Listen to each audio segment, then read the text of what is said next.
بسم اللہ الرحمن الرحیم۔ السلام علیکم ویورز، کیسے ہیں آپ سب؟ جیسے کہ آپ جانتے ہیں کہ ہم نے ضدی جنون ناول شروع کیا ہے، جس کی ہم نے 4 قسط پڑھ لی ہیں اور آج ہم نے پڑھنی ہے 5ویں قسط، جو کہ نینا خان نے لکھا ہے۔ اس سے پہلے کہ میں اپنا ناول شروع کروں، آپ نے میرے چینل کو زیادہ سے زیادہ سبسکرائب کرنا ہے اور مجھے کامنٹ کر کے بتانا ہے اگر آپ کو میرا ناول اچھا لگے، اور اپنے دوستوں میں زیادہ سے زیادہ شیئر کرنا ہے تاکہ میرا آنے والا ہر ناول آپ تک پہنچ سکے۔ یار پلیز میرے چینل کو سبسکرائب ضرور کیا کریں، لازمی، مجھے آپ کے پیار کی بہت زیادہ ضرورت ہے، اور تاکہ میری آنے والی ہر ویڈیو آپ تک آسانی سے پہنچ سکے۔ تو چلیں اب ناول شروع کرتے ہیں۔ نور سوئی ہوئی تھی جب اسے سر پر مانوس سا لمس محسوس ہوا۔ آہستہ سے اپنی پلکیں وا کی تو سامنے دادا جان کو پایا۔ انہیں دیکھتے ہی نور نے رونا شروع کر دیا۔ دادا جان اس کے سر پر شفقت و محبت سے ہاتھ پھیر رہے تھے۔ بس بس میری بچی، بس کرو، شاباش، سب بھول جاؤ ایک بھیانک خواب سمجھ کر۔ چلو جلدی سے فریش ہو جاؤ، میں آپ کا باہر انتظار کر رہا ہوں۔ ٹھیک ہے بچہ، چلو گھر چلیں، نہیں تو سب پریشان ہوں گے۔ اور دھیان سے، گھر میں تمام خواتین کو کچھ معلوم نہیں ہے اور انہیں انجان ہی رکھنا۔ ہم نے نہیں تو آپ کو تو پتہ ہی ہے ذرا ذرا سی بات پر کتنا پریشان ہو جاتی ہیں۔ چلو شاباش۔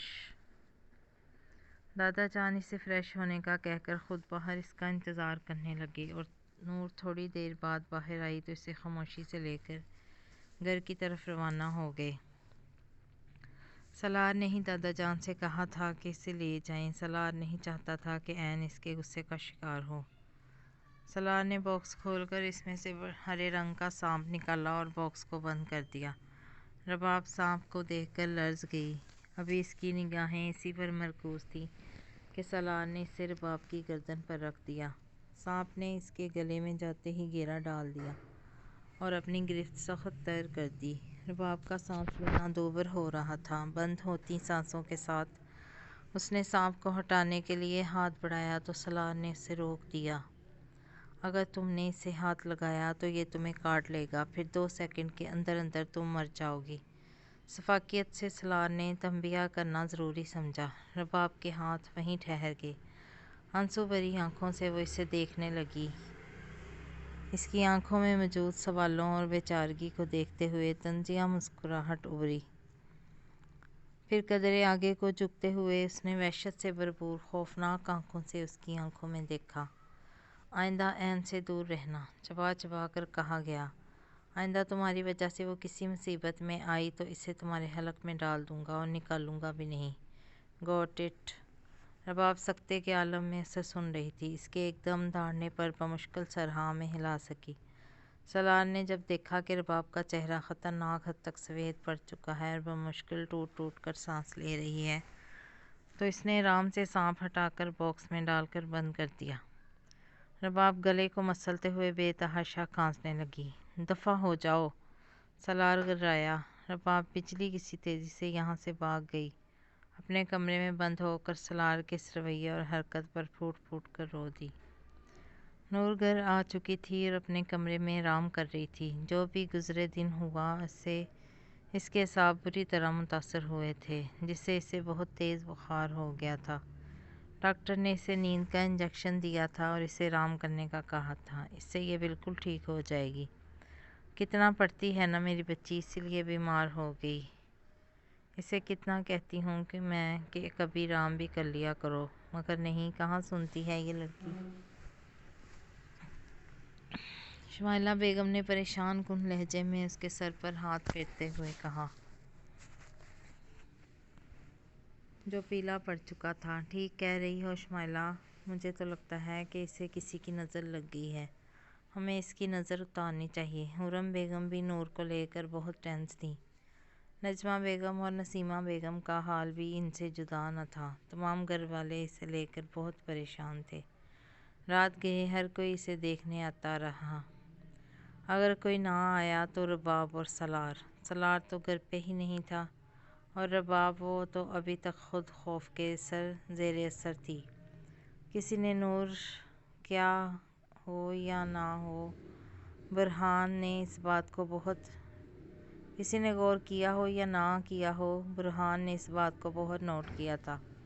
رباب اور نور تو دو جسم ایک جان ہیں، تو اس کی بیماری کے دوران اسے ملنے ایک بار بھی کیوں نہ آئی، جبکہ وہ تو اپنے کمرے میں کم، نور کے کمرے میں زیادہ پائی جاتی تھی۔ پتہ کرنا ہوگا، یہ سوچ کر برہان اٹھا اور رباب کے کمرے کی طرف چل دیا۔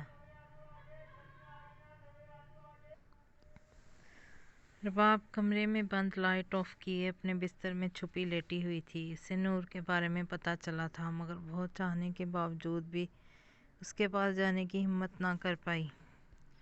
جب بھی وہ جانے کا سوچتی تو سالار کی خوفناک آنکھیں یاد آ جاتی۔ ابھی بھی وہ نور کے بارے میں سوچ رہی تھی کہ دروازے پر دستک ہوئی۔ آ جائیں۔ سانپ کے لپٹنے کی وجہ سے اس کے گلے میں بہت درد ہو رہا تھا، جس سے اسے بولنے میں مشکل ہو رہی تھی۔ برہان اندر داخل ہوا اور اس کے سرہانے جا کر کھڑا ہو گیا۔ اس کی حالت دیکھ کر تو برہان حیران ہو گیا۔ بکھرے بال، سوجی آنکھیں اور شکن زدہ کپڑے، یہ کیا حالت بنا رکھی ہے رباب تم نے؟ برہان اس کی حالت پر بہت پریشان ہو چکا تھا، جبکہ رباب اپنا چہرہ جھکائے خاموش بیٹھی تھی۔ کچھ دیر تک برہان اس کے جھکے سر کو دیکھتا رہا، پھر اس سے فاصلے پر بیٹھتے ہوئے سے خاموشی پا کر خود ہی بول پڑا۔ میں جانتا ہوں رباب کہ تمہیں گلٹ فیل ہو رہا ہے کہ اگر تم ایک بار دیکھ لیتی کہ نور گاڑی میں ہے بھی یا نہیں تو ایسا نہ ہوتا، مگر تم یہ بھی تو دیکھو نا کہ تم نے کتنی بہادری سے اس سچویشن کو ہینڈل کیا تھا۔ نہیں تو نور تو کیا تم تینوں کے ساتھ نہ جانے کیا؟ آگے برہان نے لب وینچ لیے۔ جب رباب تب بھی نہ بولی تو برہان کو غصہ ہی آ گیا۔ وہ کب اسے اس حالت میں دیکھ سکتا تھا، اس لیے فوراً بولا، سمجھ گیا تم اپنی 2 ٹکے کی نہیں، اس سے بھی نیچے فضول قسم والی ایکٹنگ کر رہی ہو۔ قسم سے رباب موٹی بہت ہی احمق لگ رہی ہو۔ تمہیں دیکھ کر تو مجھے وامٹنگ ہو رہی ہے۔ برہان وامٹنگ کرنے کی ایکٹنگ کرتے ہوئے بولا۔ رباب نے اپنا جھکا سر اٹھا کر اس کی طرف دیکھا۔ وہ ہمیشہ ہی اس کے ساتھ رہتا تھا، کوئی فیل کرے یا نہ کرے، مگر برہان اس کی کمی سب سے پہلے محسوس کرتا تھا۔ اس کے اس طرح کے کیئرنگ انداز ہی رباب کو ہواؤں میں اڑاتے تھے۔ رباب نے اپنا آپ سنبھالا کہ اس کی وجہ سے دوسرے کیوں پریشان ہوں، اس لیے وہ خود کو کمپوز کرتی اس کی طرف متوجہ ہوئی اور لبوں پر شریر مسکراہٹ لاتے ہوئے اس سے بولی، مبارک ہو برہان۔ ہیں کیا؟ برہان، جو اس کے خوبصورت چہرے کے اتار چڑھاؤ کو سمجھنے میں مصروف تھا، اس کی بے تکی بات پر چنبے سے بولا، کس چیز کی مبارک؟ پہلے تو تم مجھے مٹھائی کھلاؤ، وہ بھی برفی اور گلاب جامن، 1 کلو ڈبوں کے ساتھ، وہ بھی صرف اور صرف میری۔ رباب، کہیں تمہارے دماغ پر گلٹ کا اثر تو نہیں پڑ گیا؟ برہان، چلو بہانے نہ بناؤ، جلدی سے میرا منہ میٹھا کراؤ، چلو شاباش۔ کس خوشی میں؟ ابرو اچکا کر حیرانی سے پوچھا۔ ہائے، شرما رہے ہو؟ او سو سویٹ، شرم تو آتی ہی ہے ایسی سچویشن میں۔ کیسی سچویشن رباب، کیا کہہ رہی ہو؟ حیرانی پہ حیرانی تھی۔ اب تو برہان کو واقعی شک ہو رہا تھا کہ رباب کے دماغ کے پرزے ادھر ادھر نکل گئے ہیں۔ ارے کس خوشی میں؟ کیا مطلب؟ تمہاری ماں بننے کی خوشی میں؟ یہ کہتے ہی رباب چھپاک سے باتھ روم میں بھاگ گئی، جبکہ برہان تو ناسمجھی سے وہیں کا وہیں بیٹھا ہی رہ گیا۔ جب بات سمجھ آئی تو صدمے سے چیخ ہی پڑا، کیا؟ رباب کی بچی، دال کچھ بھوتنی، بریک ڈائننگ افلاطون، تم نکلو تو باہر، بتاتا ہوں میں تمہیں۔ استغفار! رباب کا کہتی تو تھوڑا بہت جملہ ٹھیک بھی ہوتا، سیدھا سیدھا ماں ہی بنا دیا۔ باپ کا کہتی، اسے میں کس اینگل سے ماں دکھتا ہوں؟ برہان اور غور سے خود کو شیشے میں دیکھ رہا تھا، پھر ہولا ولہ پڑھ کر تن فن کرتا باہر نکل گیا، بدلے کا سوچ کر۔ سالار ایک بار پھر بزنس میٹنگ کے لیے لندن جا چکا تھا، اس لیے رباب بڑی بے فکری سے نور کے آس پاس تھی۔ اس نے اپنے بارے میں کسی کو بھی نہ بتایا تھا۔ آصفہ بیگم کو جب یہ معلوم ہوا کہ نور کی طبیعت ناساز ہے تو وہ فوراً نور سے ملنے چلی آئیں۔ کیسی ہے میری بیٹی اب؟ آصفہ بیگم نے اس کے سر پر پیار سے ہاتھ پھیرتے ہوئے پوچھا۔ ٹھیک ہوں اب میں پھپھو جانی، آپ پریشان مت ہوں۔ نور اب پہلے سے کافی بہتر تھی۔ کیسے پریشان نہ ہوں، دیکھو تو کیا حالت بنا رکھی ہے تم نے، کتنی کمزور ہو گئی ہو، رنگ دیکھو کتنا پھیکا پڑ گیا ہے میری بچی کا۔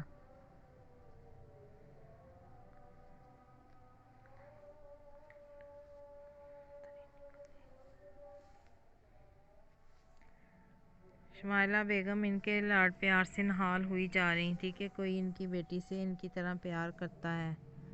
ویسے تو سب ہی اس کے لاڈ اٹھاتے نہ تھکتے تھے، مگر آصفہ بیگم کی تو بات ہی الگ تھی۔ انہوں نے اسے اپنے سگے بچوں سے بڑھ کر چاہا تھا۔ نور میں تو ان کی جان۔ حال احوال دریافت کرنے اور پھر چند ادھر ادھر کی بات کرنے کے لیے آصفہ بیگم نے دادا جان کو مخاطب کر ڈالا۔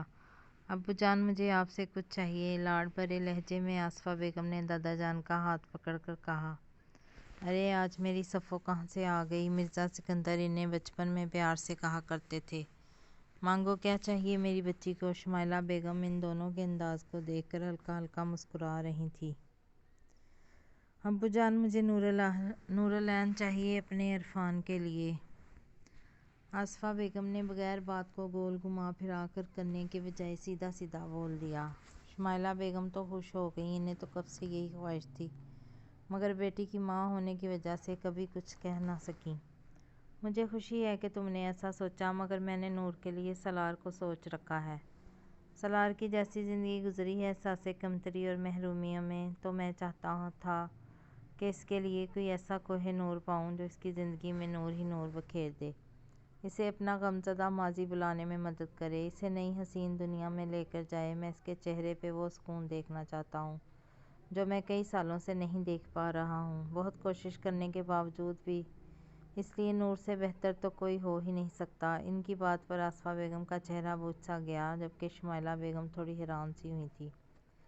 کوئی شک نہیں تھا کہ سالار بزنس اور پرسنالٹی کے لحاظ سے عرفان سے 100 گنا بہتر تھا، مگر ایک تو عمر اور مزاج میں زمین آسمان کا فرق تھا، اس لیے وہ تھوڑی حیران ہوئی تھیں، مگر پھر سنبھل گئیں اور ان دونوں کی طرف متوجہ ہوئیں۔ مرزا سکندر نے جب ان کے بجھے ہوئے چہرے کو دیکھا تو ان کے سر پر ہاتھ رکھتے ہوئے بولے، مگر مجھے باقیوں کا بھی خیال ہے، لیکن کوئی بھی فیصلہ کرنے سے پہلے میں نور بیٹے سے ضرور پوچھوں گا۔ آخری فیصلہ میری بچی کا ہی ہوگا، میں کسی کے ساتھ کوئی زبردستی نہیں کروں گا۔ کیوں شمائلہ بہو، تمہیں تو کوئی اعتراض نہیں نا؟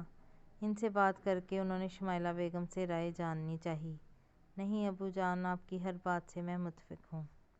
ان کی بات پر دونوں مسکرا دیے اور لاٹھی اٹھا کر نور کے کمرے کی طرف چل دیے اور انہیں یہیں بیٹھ کر انتظار کرنے کا کہا۔ دادا جان جب نور کے کمرے میں داخل ہوئے، نور عصر کی نماز پڑھ کر ابھی فارغ ہوئی تھی۔ اس کے چہرے پر نور ہی نور تھا، بالکل اس کے نام کی طرح۔ نور نے ان کی طرف دیکھا تو بے ساختہ آگے بڑھ کر بولی، ارے دادا جان آپ کیوں آ گئے، مجھے بلا لیا ہوتا نا۔ ان کے ہاتھ پکڑ کر اپنے ساتھ صوفے پر بٹھایا۔ کیوں، کیا میں اپنی بیٹی کے کمرے میں نہیں آ سکتا کیا؟ ارے نہیں نہیں دادا جانی، ایسی بات نہیں، وہ دراصل آپ کی طبیعت کی وجہ سے کہہ رہی ہوں میں۔ چھوڑو بیٹا، کیسی طبیعت، تم نے کیا مجھے بوڑھا سمجھ رکھا ہے؟ ابھی تو میں جوان ہوں۔ وہ تو الگ بات ہے کہ تمہاری دادی جلدی بوڑھی ہو کر جنت سدھار گئیں۔ اس بات سے دونوں ہنسنے لگے۔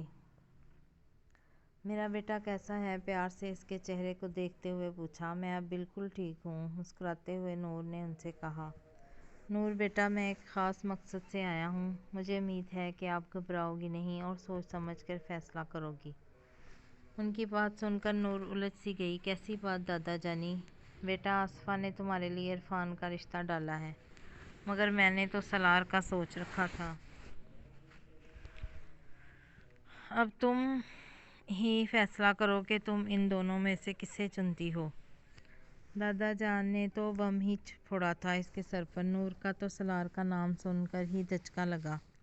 دادا جان نے اسے اپنی طرف حیران نظروں سے دیکھتے ہوئے پایا تو گلا کھنگار کر اپنی طرف متوجہ کیا۔ بولو بیٹا۔ جب کچھ سمجھ نہ آیا تو نور ایک دم سے بولی،